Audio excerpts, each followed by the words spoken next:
ધોરણ 7 ગુજરાતી સ્વાધ્યાય પોથી પાઠ 5 તમે સાપથી ડરો છો કે? જેના લેખક છે જયંતભાઈ પટેલ. પ્રશ્ન 1. નીચેના દરેક પ્રશ્નના ઉત્તર માટે આપેલા વિકલ્પોમાંથી સાચો વિકલ્પ શોધીને તેનો ક્રમ અક્ષર પ્રશ્નની સામે આપેલા બોક્સમાં લખો. 1. સોનલના ભાભી પાણીયાળા પર કોનું ચિત્ર આડેકતા હતા? જવાબ છે સી. નાગનું. 2. ભાભીએ નાગને શેનું નૈવેદ્ય ધર્યું હતું? જવાબ છે બી. કુલેરનો. 3. નાગપંચમી એટલે કઈ પાંચમ? જવાબ છે બી. શ્રાવણ માસની અંધારી પાંચમ. 4. આપણા દેશમાં આશરે કુલ કેટલા પ્રકારના સાપ છે? જવાબ છે ડી. 216. 5. પરીક્ષિત રાજાને કરડ્યો હતો તે સાપનું નામ શું હતું? જવાબ છે ડી. તક્ષક. 6. સાપ કેટલા દિવસના ગાળે કાંચળી ઉતારે છે? જવાબ છે બી. 72 થી 210. 7. સાપનું કયું અંગ ઘ્રાણેન્દ્રિયનું કામ કરે છે? જવાબ છે સી. જીભ. 8. સાપને નીચેનામાંથી કયું અંગ હોતું નથી? જવાબ છે એ. કાન. 9. નાગણ એક સાથે કેટલા ઈંડા મૂકે છે? જવાબ છે ડી. 50 થી 55. ત્યાર પછી પ્રશ્ન 2. કૌંસમાંથી યોગ્ય શબ્દ પસંદ કરી ખાલી જગ્યા પૂરો. 1. સોનલને કુલેર બહુ ભાવતી. 2. ભાભી નાગપંચમીના એકટાણામાં બાજરીનો રોટલો એકવાર ખાશે. 3. ખોદે ઉંદર અને ભોગવે ભોરિંગ. 4. નળ દમયંતીની વાર્તામાં કરકોટક સાપની વાત આવે છે. 5. જળકમળ છાંડી જાને બાળ આ કવિતામાં કાલી નાગનું નામ આવે છે. 6. સાપનું સરેરાશ આયુષ્ય 25 વર્ષનું ગણાય. 7. સાપ કાંચળી ઉતારે એમ ગોપીચંદ રાજાએ વૈભવનો ત્યાગ કર્યો. 8. મુંબઈની હાફહકીમ ઇન્સ્ટિટ્યૂટમાં સાપના ઝેરનો અભ્યાસ થાય છે.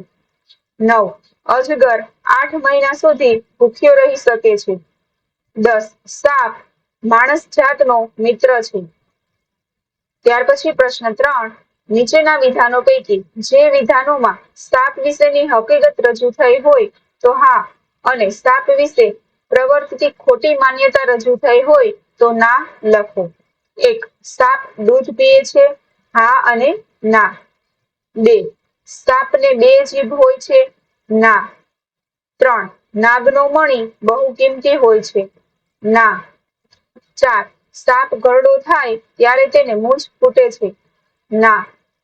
5. સાપ પૂરેપૂરી કાંચળી ઉતારી ન શકે તો માંદો પડી જાય? હા. 6. બધા સાપ ઝેરી હોતા નથી. 7. સાપ બહુ દૂર જોઈ શકે છે? ના. 8. સાપને કાન હોતા નથી? હા. ત્યાર પછી પ્રશ્ન 4. સોના આવું કોને પૂછે છે અથવા તો કહે છે? લખો. 1. ભાભી આજે પાણીયાળા પર નાગ કેમ આડેખે છે? તેની બાને. 2. ભાભી નાગને બદલે ઉંદરનું ચિત્ર આડેખે તો શું થાય? તેના ભાઈને પૂછે છે. 3. મને તો નાગની વાતો સાંભળીને બહુ બીક લાગે છે. તેના ભાઈને. 4. તો મદારીની મોરલીએ સાપ ડોલે છે એ વાત ખોટી? તેના ભાઈને. ત્યાર પછી પ્રશ્ન 5. પાઠની શરૂઆતની 10 લીટી ધ્યાનથી વાંચો.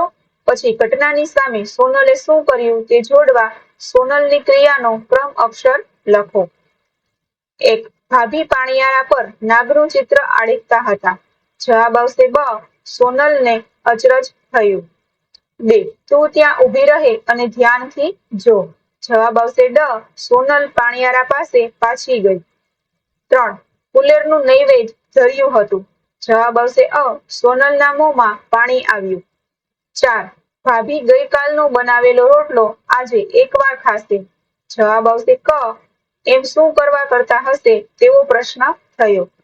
ત્યાર પછી પ્રશ્ન 6. નીચેના પ્રશ્નોના ઉત્તર એક એક વાક્યમાં લખો. 1. સોનલ તેના ભાભીને કેમ ટીકી ટીકીને જોતી હતી? ઉત્તર. સોનલના ભાભી પાણીયાળા પર નાગનું ચિત્ર આડેખી રહ્યા હતા. તેથી સોનલ તેમને ટીકી ટીકીને જોતી રહી. 2. ખોદે ઉંદર ને ભોગવે ભોરી એવું કેમ કહેવાય છે? ઉત્તર. સાપ દરમાં રહેલા ઉંદરને મારીને ખાઈ જાય છે ને પછી તેનું દર એટલે કે ઘર પચાવી પાડે છે. આથી ઉંદરે ખોદેલું દર ભોરિંગ એટલે કે સાપ ભોગવે છે. 3. આ પાઠમાં આપેલ સાપની જાતોના નામ જણાવો. ઉત્તર. આ પાઠમાં અનંત, વાસુકી, શેષ, પદ્મનાભ, કંબલ, શંખપાલ, ધૃતરાષ્ટ્ર, તક્ષક, કાલી વગેરે સાપની જાતોના નામ આપેલ છે. 4. અજગરના આશરે કદ અને વજન જણાવો. ઉત્તર. અજગર આશરે 8 મીટર લાંબુ અને 150 કિલો વજનનો હોય છે. 5. સૌથી નાના સાપની લંબાઈ કેટલી હોય છે? ઉત્તર. સૌથી નાના સાપની લંબાઈ 12 થી 13 સેન્ટીમીટર હોય છે. 6. સાપ કાંચળી પૂરેપૂરી ન ઉતારી શકે તો શું થાય? ઉત્તર. સાપ કાંચળી પૂરેપૂરી ન ઉતારી શકે તો તે માંદો પડી જાય. 7. સાપ મોરલીએ ડોલે છે તે શું છે? ઉત્તર. સાપ મોરલીએ ડોલતો દેખાય છે તે તો તેની હુમલો કરવાની તૈયારીનો જ એક ભાગ છે. 8. સોનલના વર્ગમાં કોને સાપ નોળિયા જેવું બને છે? ઉત્તર. સોનલના વર્ગમાં નાના ભાઈ અને ભાણા ભાઈને સાપ નોળિયા જેવું બને છે, એટલે કે તેઓ હંમેશા લડ્યા જ કરે છે. 9. નોળિયો વનસ્પતિના મૂળ શા માટે ખોદે છે? ઉત્તર. નોળિયો પોતાના દાંતને વધારે તીક્ષ્ણ બનાવવા માટે વનસ્પતિના મૂળ ખોદે છે. ત્યાર પછી પ્રશ્ન 7. નીચેના પ્રશ્નોના ઉત્તર 2-3 વાક્યોમાં લખો. 1. સોનલે બાને કોઈ દિવસ નહીં ને આજે ભાભી આમ કેમ કરે છે આવું પૂછ્યું ત્યારે તેમણે શું કહ્યું? ઉત્તર. બાએ સોનલના પ્રશ્નના ઉત્તરમાં કહ્યું કે આજે શ્રાવણ માસની અંધારી પાંચમ એટલે નાગપંચમી છે. ભાભી નાગ દેવતાની પૂજા કરશે. આજે એ એકટાણું કરશે. ગઈકાલનો કરેલો બાજરાનો રોટલો એકવાર ખાશે. 2. સાપની આંખોની શી વિશેષતા હોય છે? ઉત્તર. સાપની આંખોને પોપચા હોતા નથી. એની બંને આંખોના ડોળા પોતપોતાની રીતે હલાવી શકે છે, પરંતુ તે બહુ લાંબુ જોઈ શકતો નથી. 3. નોળિયા વિશે ટૂંકમાં જણાવો. ઉત્તર. નોળિયો સાપનો દુશ્મન છે. તે સાપ કરતા વધારે ચાલાક અને ચંચળ હોય છે. આથી બંને વચ્ચેની લડાઈમાં મોટે ભાગે નોળિયો જ જીતે છે. નોળિયો પોતાના દાંતને વધારે તીક્ષ્ણ કરવા માટે વનસ્પતિના મૂળ ખોદે છે. ત્યાર પછી પ્રશ્ન 8. નીચેના પ્રશ્નોના ઉત્તર 4-5 વાક્યોમાં લખો. 1. નાગપંચમી વ્રત એટલે શું? તે કેવી રીતે કરવાનું હોય છે? ઉત્તર. શ્રાવણ માસની અંધારી પાંચમ એટલે નાગપંચમી. નાગ દેવતાની કૃપા મેળવવા આ વ્રત કરવાનું હોય છે. આ વ્રત ઘરની સ્ત્રીએ કરવાનું હોય છે. તેમાં સવારે નાહી ધોઈ તૈયાર થઈ પાણિયારા પર કંકુથી નાગનું ચિત્ર આડેખવાનું હોય છે. તેની પાસે ઘીનો દીવો પેટાવીને કુલેરનું નૈવેદ્ય ધરવાનું હોય છે. આ વ્રત કરનારે એકટાણું કરવાનું હોય છે, જેમાં તેણે આગળના દિવસે બનાવેલ બાજરાનો રોટલો ખાવાનો હોય છે. દિવસમાં એકવાર નાગપંચમીના વ્રતની કથાનું વાંચન કે શ્રવણ કરવાનું હોય છે. 2. વ્રત એટલે શું? વ્રત શા માટે કરવામાં આવે છે? ઉત્તર. વ્રત એટલે નિયમ લઈને આચરવામાં આવતી સંયમાત્મક ધાર્મિક ક્રિયા. હિન્દુ અને જૈન ધર્મમાં વ્રત એ ઉપાસનાનું મહત્વનું અંગ છે. વ્રત કરવાથી તમારી આધ્યાત્મિક ઉન્નતિ થાય છે. તમારામાં સકારાત્મક ઉર્જાનો સંચાર થાય છે. સાથે સાથે તમારા હૃદયની તંદુરસ્તી, મગજની ક્ષમતા અને રોગ પ્રતિકારક શક્તિ વધે છે. આમ વ્રતથી સ્વાસ્થ્ય માટે પણ ઘણો ફાયદો થાય છે. ત્યાર પછી પ્રશ્ન 9. નીચેના પ્રશ્નોના ઉત્તર તમારી નોટબુકમાં લખો. પ્રશ્ન 1. પાઠમાં આપેલી સાપ વિશેની ખોટી માન્યતાઓ જણાવો અને તેમાં શું સત્ય છે તે જણાવો. ઉત્તર 1. માન્યતા: બધા સાપ ઝેરી હોય છે. સત્ય: લગભગ મોટા ભાગના સાપ બિનઝેરી હોય છે. 2. માન્યતા: સાપ ઘરડો થાય ત્યારે તેને મૂંછો ફૂટે છે. સત્ય: સાપના શરીર પર વાળ જ હોતા નથી, આમ તેને ક્યારેય મૂંછો ફૂટતી નથી. 3. માન્યતા: સાપ દૂધ પીએ છે. સત્ય: સાપ દૂધ પીએ છે એ સત્ય છે, પરંતુ તેને તરસ લાગે ત્યારે પાણી પીએ છે એટલું જ. સાપ ક્યારેય આહાર તરીકે દૂધ પીતો નથી. સાપ શાકાહારી હોતા નથી. 4. માન્યતા: સાપની 2 જીભ હોય છે. સત્ય: સાપની 2 જીભ હોતી નથી, પરંતુ તેની જીભને 2 પાંખિયા હોય છે. 5. માન્યતા: મદારીની મોરલીએ સાપ ડોલે છે. સત્ય. સાપને કાન ન હોવાથી તે મોરલીનો અવાજ સાંભળી શકતો નથી. તે મોરલીની દિશામાં ડોલતો એટલે દેખાય છે કે તે સમયે હુમલો કરવાની તૈયારી કરતો હોય છે. ત્યાર પછી 2. સાપ માણસ જાતને શી રીતે ઉપયોગી બને છે? ઉત્તર. સાપ સંપૂર્ણ માંસાહારી જીવ છે અને તેના ખોરાકમાં નાના જીવડા, ઈયળોથી લઈને નાના મોટા પ્રાણીઓ છે. મુખ્યત્વે 80% સાપ ઉંદર પ્રજાતિના પ્રાણીઓ ઉપર નિર્ભર છે. ખેતરોમાં અને ગોડાઉનમાં અનાજનો સૌથી વધુ બગાડ આવા પ્રાણીઓ જ કરે છે. એક સંશોધન મુજબ પુખ્ત વયનો સાપ સરેરાશ રોજ 3 થી 5 ઉંદર પ્રજાતિના પ્રાણીઓનો શિકાર કરે છે. ભારતમાં જે કુલ પાક થાય છે તેનો સૌથી વધુ 23% બગાડ ઉંદરો કરે છે. ઉંદરોની પ્રજોત્પત્તિ ખૂબ ઝડપી થાય છે. આથી જો સાપ ઉંદરનો ખોરાક ન લે તો અનાજનો જથ્થો ઘણો ઓછો થઈ જાય. આ ઉપરાંત સાપનું ઝેર જીવનરક્ષક દવાઓ માટે ખૂબ જ ઉપયોગી છે. લકવા માટે, થ્રોમ્બોસિસ માટે, લોહી વહેતું અટકાવવા, કેટલાક અંશે કેન્સર માટે અને ખાસ કરીને વિષ પ્રતિરોધક રસી બનાવવા માટે ખૂબ જ ઉપયોગી છે. ત્યાર પછી પ્રશ્ન 10. કૌંસમાં આપેલ શબ્દોમાંથી યોગ્ય શબ્દ પસંદ કરી શબ્દ સમૂહ માટેનો સાચો શબ્દ લખો. ભાભી આજ પાણીયારા એટલે કે ઘરમાં પાણીના વાસણ રાખવાની જગા પર નાગ ફેણવાળા સાપનું ચિત્ર આડેખતા હતા. પાસે પૂજા સામગ્રી, કંકુ, ચોખા, ફૂલ વગેરે પડી હતી. તેમણે કુલેર, ઘી ગોળ સાથે ચોળેલો બાજરી વગેરેનો લોટનું નૈવેદ્ય દેવને ધરાવેલી ખાવાની વસ્તુ ધર્યું હતું. આજે એ એકટાણું એટલે કે ભોજનનું વ્રત પાળવું તે પણ કરશે. ત્યાર પછી પ્રશ્ન 11. ઉદાહરણ મુજબ વાક્ય લખો. અહીં ઉદાહરણ આપેલું છે. હું બજાર ગયો હતો. હું બજાર જાઉં છું. હું બજાર જઈશ. વાક્ય જોઈએ. 1. અમે સાપ જોયો હતો. અમે સાપ જોઈએ છીએ. અમે સાપ જોઈશું. 2. અમે ગીરના પ્રવાસે ગયા હતા. અમે ગીરના પ્રવાસે જઈએ છીએ. અમે ગીરના પ્રવાસે જઈશું. 3. ભરતે પતંગ ચગાવ્યો હતો. ભરત પતંગ ચગાવે છે. ભરત પતંગ ચગાવશે. 4. મિતાલીએ ગૃહ કાર્ય કર્યું હતું. મિતાલી ગૃહ કાર્ય કરે છે. મિતાલી ગૃહ કાર્ય કરશે. 5. સાહેબે વ્યાકરણ શીખવ્યું હતું. સાહેબ વ્યાકરણ શીખવે છે. સાહેબ વ્યાકરણ શીખવશે. ત્યાર પછી પ્રશ્ન 12. ઉદાહરણ વાંચો, સમજો અને આવા બીજા વાક્યો અને તેનો અર્થ લખો. અહીં ઉદાહરણ આપેલું છે. બધા સાપ ક્યાં ઝેરી હોય છે? અર્થ. બધા સાપ ઝેરી હોતા નથી. બીજા વાક્યો જોઈએ. 1. બધા છોકરા ક્યાં તોફાની હોય છે? અર્થ. બધા છોકરા તોફાની હોતા નથી. 2. બધા દિવસો ક્યાં સારા હોય છે? અર્થ. બધા દિવસો સારા હોતા નથી. 3. બધા કામ ક્યાં અઘરા હોય છે? અર્થ. બધા કામ અઘરા હોતા નથી. ત્યાર પછી પ્રશ્ન 13. પહેલા અને છેલ્લા શબ્દ વચ્ચે ક્રમિક એક નવા શબ્દો ઉમેરી નાનાથી મોટા 5 વાક્યો બનાવો અને વર્ગ સમક્ષ રજૂ કરો. 1. મેં શાળાએ જતા સાપ જોયો. 2. મેં શાળાએ જતા સુભદ્રા કાકીના ખેતરમાં સાપ જોયો. 3. મેં શાળાએ જતા સુભદ્રા કાકીના ખેતરમાં લીમડા નીચે સાપ જોયો. 4. મેં શાળાએ જતા સુભદ્રા કાકીના ખેતરમાં લીમડા નીચે કાળા રંગનો સાપ જોયો. 5.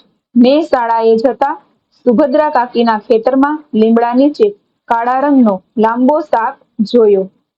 ત્યાર પછી પ્રશ્ન 14. નીચેના શબ્દોની જોડણી સુધારીને લખો. 1. પાણીયારું. 2. સામગ્રી. 3. નૈવેદ્ય. 4. દીવો. 5. વાસુકી. 6. ધૃતરાષ્ટ્ર. 7. પરીક્ષિત. 8. સેન્ટીમીટર. 9. સૌંદર્ય. 10. ઇન્સ્ટિટ્યૂટ. 11. નિરીક્ષણ. 12. કૂતરું. 13. ઘ્રાણેન્દ્રિય. 14. પ્રાચીન. 15. નુકસાન. 16. મિત્ર. ત્યાર પછી પ્રશ્ન 15. નીચેના શબ્દોના બે સમાનાર્થી શબ્દો લખો. 1. બીક, ભય, દહેશત. 2. દુઃખ, વ્યથા, પીડા. 3. સમૃદ્ધિ, આબાદી, ઐશ્વર્ય. 4. હિંમત, બહાદુરી, હામ. 5. સૌંદર્ય, સુંદરતા, મનોહરતા. 6. હેરત, નવાઈ, આશ્ચર્ય. 7 શરત, હોડ, બોલી. 8 હંમેશ, રોજ, નિત્ય. 9 ચંચળ, ચકોર, ચાલાક. 10 મજા, આનંદ, લહેર. ત્યાર પછી પ્રશ્ન 16, નીચેના અનેકાર્થી શબ્દના બે બે અર્થ લખો. 1 નાગ, નાગ, હાથી. 2 દેવતા, દેવ, અગ્નિ. 3 શેષ, શેષનાગ, પ્રસાદ. 4 પાંખિયું, ડાળી, કાતરનું પાનું. ત્યાર પછી પ્રશ્ન 17, નીચેના શબ્દોના વિરુદ્ધાર્થી શબ્દો લખો. 1 ધ્યાન, બેધ્યાન. 2 પેટાવવું, ઓલવવું. 3 ખરું, ખોટું. 4 રૂપાળું, કદરૂપું. 5 ઝેર, અમૃત. 6 હિંમત, ના હિંમત. 7 કઠણ, કોમળ. 8 દુબળો, બળિયો. 9 પ્રાચીન, અર્વાચીન. ત્યાર પછી પ્રશ્ન 18, નીચેની કહેવતોના અર્થ લખો. 1 ડુંગર ખોદીને ઉંદર કાઢવો, એટલે કે ખૂબ મહેનત કરવા છતાં ન જેવી પ્રાપ્તિ થવી. 2 સાપે છછુંદર ગળ્યા જેવું, મુશ્કેલીમાં આવવું, ન ગળાય કે ન છોડાય એવી, બેય બાજુની મુશ્કેલ પરિસ્થિતિમાં મુકાઈ જવું. 3 ખોદે ઉંદર ને ભોગવે હોરીંગ, એટલે કે મહેનત કોઈ કરે અને તેનું ફળ બીજો જ કોઈ ભોગવે. 4 સાપ કાઢતા ઘો પેઠી, એટલે કે મદદ કરવા જાવ તો પોતે જ ફસાઈ જાવ. 5 સાપ મરે અને લાકડી તૂટે નહીં, એટલે કે કામ પણ પૂરું થાય અને કોઈ નુકસાન પણ ન થાય. 6 સંઘર્યો સાપ પણ કામનો, એટલે કે જો કંઈક ખોટું કે ખતરનાક હોય તો પણ યોગ્ય રીતે ઉપયોગમાં લેવાય તો તે પણ લાભદાયક બની શકે. 7 સાપ ગયા ને લીસોટા રહ્યા, એટલે કે મૂળ વસ્તુ નાશ પામી ગઈ છે. 8 સાપને ઘેર પરોણો સાપ, એટલે કે પહેલેથી જ જોખમ હોય ત્યાં વધુ જોખમ ઊભું થાય. 9 સાપના દરમાં હાથ નાખવો, એટલે કે જાણતા હોવા છતાં જોખમભરી પરિસ્થિતિમાં પોતે જ ઝંપલાવવું. ત્યાર પછી પ્રશ્ન 19, નીચેના શબ્દ સમૂહ માટે એક શબ્દ લખો. 1 ઘરમાં પાણીના વાસણ રાખવાની જગા, પાણીયારું. 2 શ્રાવણ માસની અંધારી પાંચમે ઉજવાતો નાગ પૂજાનો એક તહેવાર, નાગપંચમી. 3 દેવને ધરાવેલી ખાવાની વસ્તુ, પ્રસાદ, નૈવેદ્ય. 4 ઘી ગોળ સાથે ચોળેલો બાજરી વગેરેનો કાચો લોટ, એક ખાદ્ય, કુલેર. 5 એક ટંકનું જમવું, તે એકટાણું. 6 નિયમપૂર્વક આચરવાનું પુણ્ય કર્મ, વ્રત. 7 વાસ લેવાની ઇન્દ્રિય, નાક, ઘ્રાણેન્દ્રિય. 8 બે જીભ જેને છે તે દ્વિજીહવા. 9 શેષનાગ ઉપર સુનાર, શેષશાહી. ત્યાર પછી પ્રશ્ન 20, નીચેના રૂઢિપ્રયોગના અર્થ આપી વાક્યમાં પ્રયોગ કરો. 1 દમ કાઢવો, એટલે કે ખૂબ થકવી નાખવું. વાક્ય, શેઠે નોકર પાસે કામ કરાવીને તેનો દમ કાઢી નાખ્યો. 2 પગ મેલવા ન દેવું, એટલે કે દાખલ થવા ન દેવું. વાક્ય, રામભાઈએ એમને દગો કરનાર સાથીને પોતાના ખેતરમાં પગ મેલવા ન દીધો. ત્યાર પછી પ્રશ્ન 21, લીટી દોરેલ રૂઢિપ્રયોગનો અર્થ કૌંસમાંથી શોધી તેની નીચે લીટી દોરો. આ રૂઢિપ્રયોગનો ઉપયોગ કરી તમે બીજું વાક્ય બનાવો. 1 કુલેર જોઈ સોનાના મોંમાં પાણી આવી ગયું. અહીં મોંમાં પાણી આવી ગયું નીચે લીટી છે, જેનું વાક્ય જોઈએ. વાક્ય, સાંજે મમ્મી જમવામાં છોલે પૂરી અને ગુલાબજાંબુ બનાવવાની છે તેવું જાણ્યું ત્યારે મિલનના મોંમાં પાણી આવી ગયું. 2 બાએ સોનાને માંડીને વાત કહી.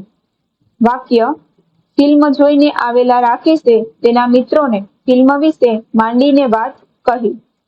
3 સોનાને જવાબ ન આવડતા ભાભી એની વહારે આવ્યા. વાક્ય, સપનાને ગણિતના દાખલા આવડતા ન હોવાથી તેનું ગૃહ કાર્ય કરવા માટે પપ્પા તેની વહારે આવ્યા. ત્યાર પછી પ્રશ્ન 22, નીચેના વર્ણસામ્ય ધરાવતા શબ્દોના અર્થ લખો. 1 આજ, એટલે કે આજે, ચાલુ દિવસે. આજ, આ સિવાય બીજું નહીં. 2 ઉદર એટલે કે પેટ. ઉંદર એટલે કે ઉંદર ગણેશનું વાહન. 3 ખાંસી યોગ્ય અથવા બરોબર. ખાંસી એટલે કે ઉધરસ. 4 સાપ સર્પ ભુજંગ. સાપ બદદુઆ. 5 નળ એક સરોવર અથવા પાણીનો નળ. નર પુરુષવાચક પ્રાણી. 6 માદા સ્ત્રી જાત પશુ પંખીમાં. માંદા એટલે કે બીમાર. 7 મોં એટલે કે મુખ મોઢું. માં એટલે કે અંદર પ્રત્યય. 8 વાળ કેસ વાર એટલે કે દિવસ. ત્યાર પછી પ્રશ્ન 23 નીચેના શબ્દોને શબ્દકોશના ક્રમમાં ગોઠવો. અચરજ ફુલેર દીકરી દુશ્મન નૈવેદ્ય વ્રત. ત્યાર પછી પ્રવૃત્તિઓ જોઈએ. 1 આ પાઠમાં સાપની જાતોનો ઉલ્લેખ છે. આપેલા કોષ્ટકના આડા ઊભા અને ત્રાંસા ખાનામાંથી એ નામ શોધીને લખો. 1 શેષ. 2 પદ્મનાભ. 3 કંબલ. 4 શંખપાલ. 5 ધૃતરાષ્ટ્ર. 6 તક્ષક. 7 કાલિય. 8 વાસુકી. 9 કર્કોટક. ત્યાર પછી પ્રશ્ન 2 કાવ્યનું પઠન કરો. કવિએ કરેલા વ્યંગને શિક્ષકની મદદથી સમજો.